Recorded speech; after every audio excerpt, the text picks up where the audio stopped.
Com base em um estudo epidemiológico, foi constatado que a prevalência da depressão ao longo da vida no Brasil está em torno de 15,5%. Esse dado alarmante reflete a dimensão do impacto que essa condição tem na sociedade. Além disso, a Organização Mundial da Saúde relata que a prevalência de depressão na rede de atenção primária de saúde é de 10,4%, seja isoladamente ou associada a um transtorno físico. A depressão é, sem dúvida, um problema de saúde global que requer uma abordagem holística.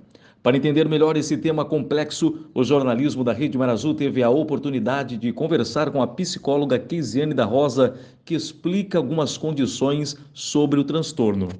Keisiane, sobre a depressão, como diferenciá-la da tristeza? Porque eu acho que alguns aspectos entre tristeza e depressão são muito parecidos, né? Então a pessoa pode estar num quadro depressivo achando que é só tristeza, e isso pode resultar em algo negativo para a vida dela. Às vezes ela está só triste e acha que está depressiva. Tem como diferenciar? Como vocês trabalham nesse quesito?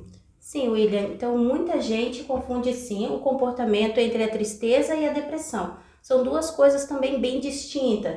A depressão a gente consegue verificar através da base comportamental do paciente.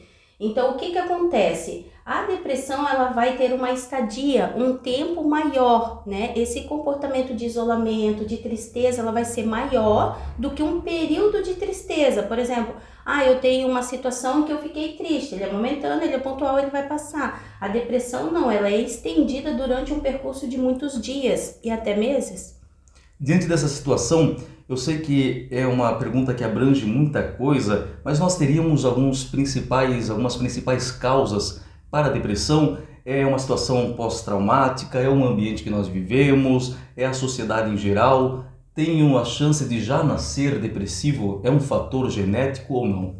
Olha, segundo a ciência, nós não temos uma base genética para a depressão, mas em contrapartida temos vários fatores sim, não podemos descartar nenhum. Então pode haver sim uma depressão no pós-traumático, pode haver uma depressão em algum sistema envolvendo a parte ambiente, enfim, vários. Então a variedade desse assunto ele pode ser estar ligado à depressão, com certeza.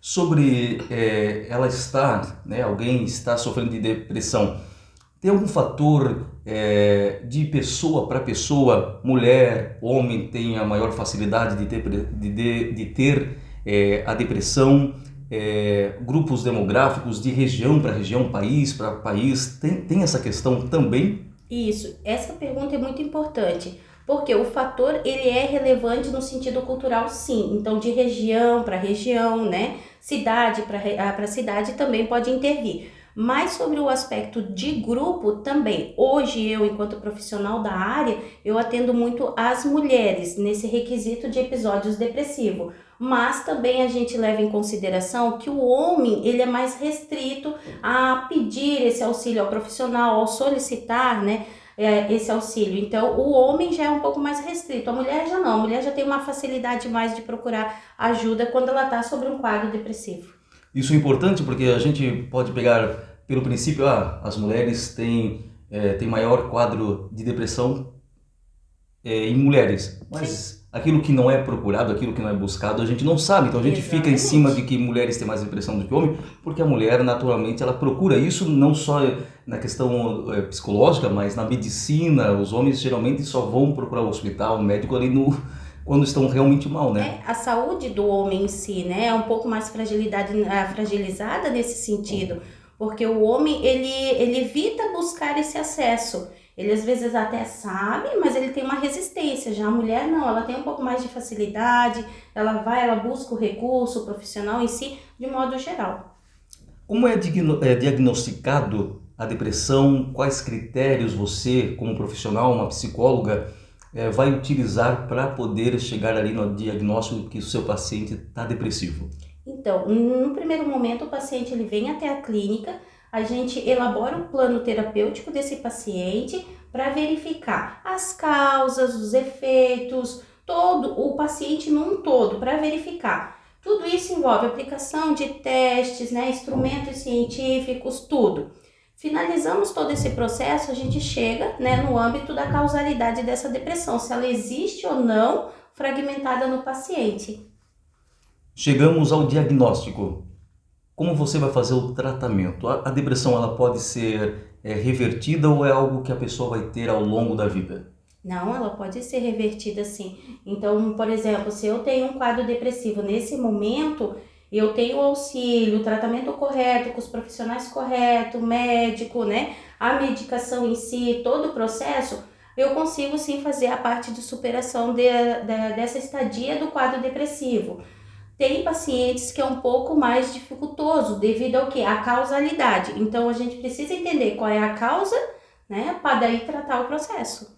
A gente percebe que a depressão, assim como a ansiedade, são assuntos novos, né? São trazidos. Antigamente não se discutia muito isso.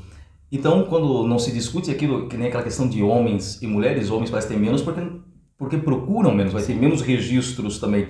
Quando a gente fala, alguns anos atrás não tinha toda essa questão de depressão. Realmente, é porque a sociedade mudou e nesse contexto trouxe mais a depressão? É pela atualidade que nós estamos vivendo ou porque se registrava muito pouco alguns anos atrás também? Então, na realidade, o quadro depressivo ele sempre existiu. A diferença é que é sociocultural. O primeiro fator a gente precisa compreender dessa forma. A segunda é o acesso às informações. Então, hoje a gente consegue ter acesso a mais informações, os profissionais são mais capacitados, a gente tem mais estudos aí que evidenciam e nos norteiam, né, no processo de tratamento.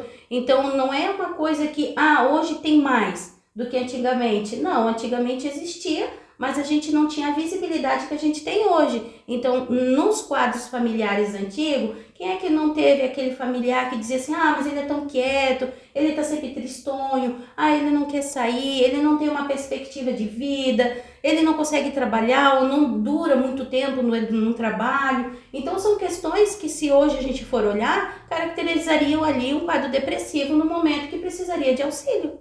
Até falando sobre esse contexto geral que nós estamos vivendo, a Covid-19 ela foi um divisor de águas em muita coisa na sociedade, né?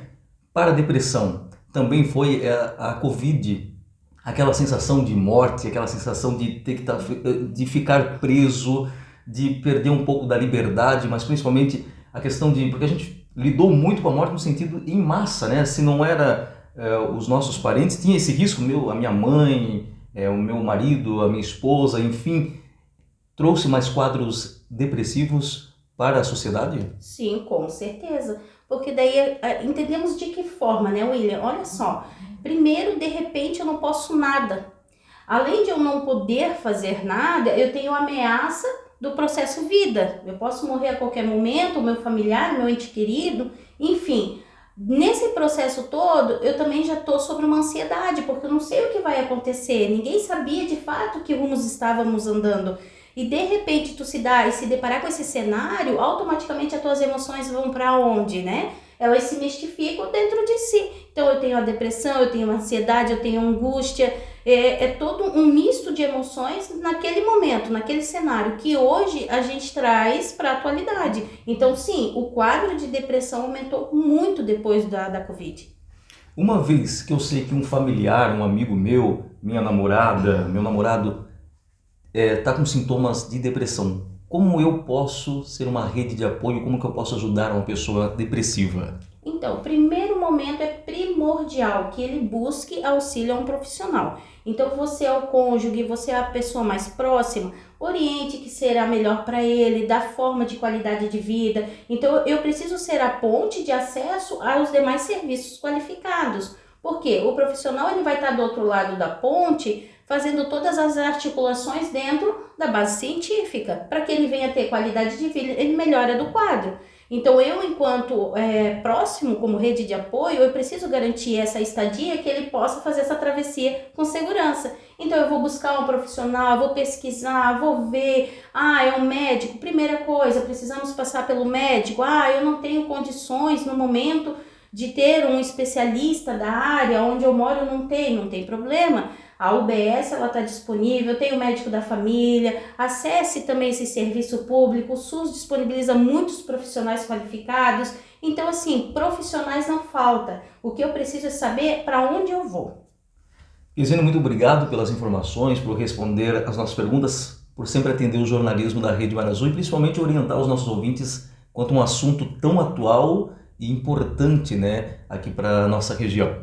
Então, eu agradeço mais uma vez a oportunidade de estar aqui trazendo um pouco mais de informação. Então, vale ressaltar mais uma vez, se eu estou num período de tristeza e ele está estendido por mais dias, meses, isso tem me afetado no meu social, no meu trabalho, nas minhas relações, por gentileza, quem estiver próximo, orienta que busque ajuda de um profissional, um médico, uma enfermeira do BS, para que ela possa encaminhar da melhor maneira possível os profissionais qualificados que vão estar lá do outro lado da ponte, tá? Muito obrigada a todos, agradecida. Rede Mar Azul informando uma região com mais de 1 milhão de catarinenses.